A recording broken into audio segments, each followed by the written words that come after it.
दोस्तों, अमरनाथ को तीर्थों का तीर्थ कहा जाता है क्योंकि यहाँ पर भगवान शिव ने माता पार्वती को अमृत का रहस्य बताया था। यहाँ की प्रमुख विशेषता पवित्र गुफा में बर्फ से प्राकृतिक शिवलिंग का निर्मित होना है। प्राकृतिक हिम से निर्मित होने के कारण इसे स्वयंभू हिमानी शिवलिंग भी कहते हैं और बर्फबानी भी कहते हैं। पुराणों के अनुसार काशी में लिंग दर्शन और पूजन से 10 गुना, प्रयाग से 100 गुना, निमिषारण्य तीर्थ से 1000 गुना अधिक पुण्य बाबा अमरनाथ के दर्शन से मिलता है। दोस्तों, साथ ही यह माना जाता है कि अमरनाथ तीर्थ करने से स्वास्थ्य, सुख, समृद्धि और पापों से मुक्ति मिलती है। दोस्तों, आइए जानते हैं बाबा अमरनाथ की कथा। शिव पुराण की एक कथा में बाबा अमरनाथ और उससे जुड़े हुए रहस्यों के बारे में बताया गया है। एक बार माता पार्वती ने भगवान शिव से पूछा कि आप तो अजर अमर हैं, लेकिन उनको हर बार जन्म लेना पड़ता है और आपको पति के स्वरूप में पाने के लिए वर्षों तक कठोर तप क्यों करना पड़ता है? आपको प्राप्त करने के लिए इतनी कठिनाइयां, परीक्षा क्यों देनी पड़ती हैं? आपके अमर होने का रहस्य क्या है? भगवान शिव अमरत्व के रहस्य को बताना नहीं चाहते थे, लेकिन माता पार्वती के हट करने तो वो इसके लिए तैयार हुए। वे अमृत का रहस्य सिर्फ माता पार्वती को बताना चाहते थे। इसके लिए उन्होंने शांत और शांतिपूर्ण अमरनाथ गुफा को चुना। उस गुफा में पहुंचने के लिए भगवान शिव ने अपने पंच तत्वों को त्याग दिया। माता पार्वती को अमृत का रहस्य बताने से पहले भगवान शिव ने अपने गले के शेषनाग को शेषनाग झील, पिस्सियों को पिस्सू टॉप, अनंत नागों को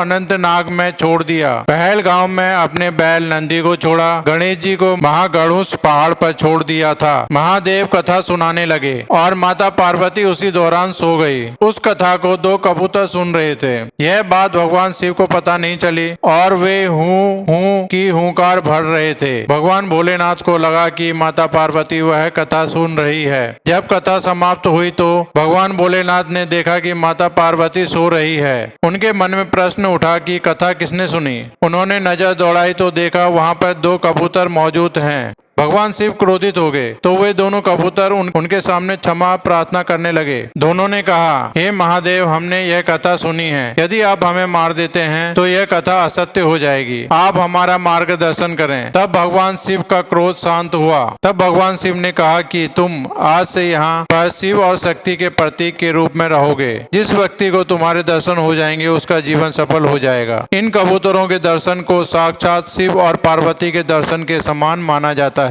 तब भगवान शिव ने कहा कि तुम आज से यहाँ पर शिव और पार्वती के प्रतीक चिन्ह के रूप में रहोगे। जिस व्यक्ति को तुम्हारे दर्शन हो जाएंगे उनका जीवन सफल हो जाएगा। इन कबूतरों के दर्शन को साक्षात शिव और पार्वती के दर्शन के समान माना जाता है। मान्यता है कि यह कबूतर का जोड़ा तब से अमर हो गया एवं अमरनाथ जाने वाले कई श्रद्धालुओं ने उन्हें देखने का दावा भी किया है। इस तरह से यह गुफा अमर कथा की साक्षी हो गई। वह इसका नाम अमरनाथ गुफा पड़ गया। दोस्तों, दूसरा प्रश्न ये आता है, शिवलिंग कैसे बनता है? अमरनाथ की गुफा समुद्र तल से 3978 मीटर की ऊंचाई पर स्थित है। यह गुफा 150 फीट ऊंची है और करीब 90 फीट लंबी है।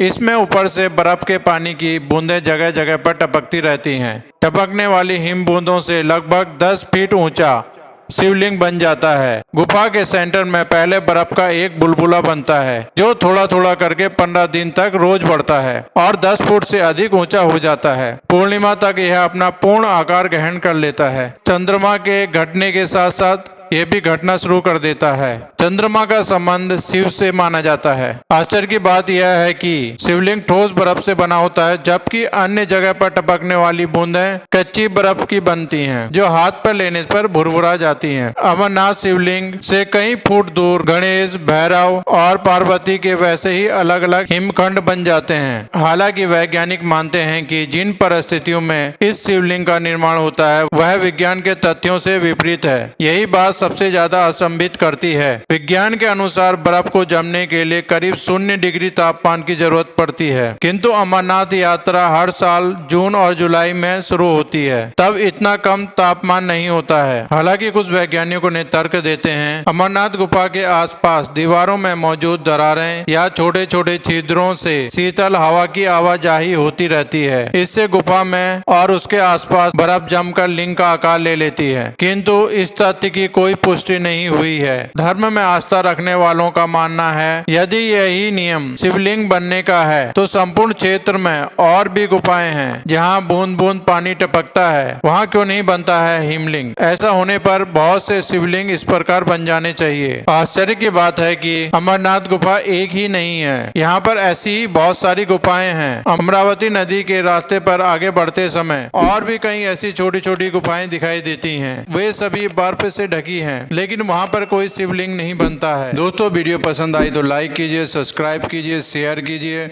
और कमेंट्स कीजिए।